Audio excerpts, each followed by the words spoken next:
The vintage collection has been a key collection for Bell Ross since the beginning. We have been inspired by military watches and by dashboards. And I think that with the vintage collection, we wanted to have a restyling of a very important collection, which is inspired by all military watches. And in this collection, you see that, of course, we have the same design principles with the dashboard instruments, but with a round watch and with some details that are very subtle and very classical.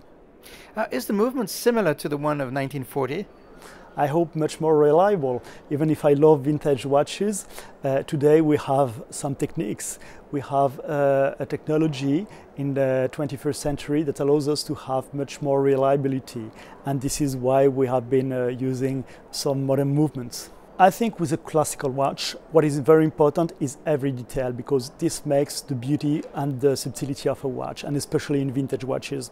And with this watch, you can absolutely notice that the graphic of the dial is very pure, very readable, very simple, using some colors which were inspired by the past, but with superluminova technique, for instance, to make it readable during the night.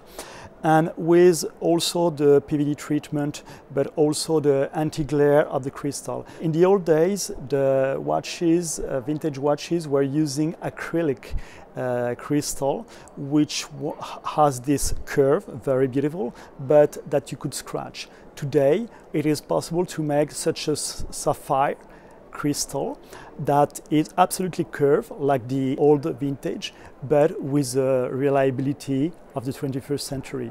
And just as a conclusion, I would say that we have some design principles that are very consistent. When you look at those two watches, you can see the similarity. You understand that the design principles comes from the dashboard, but whether it is round for the vintage BR or with the BR square, we have a very consistent policy of design.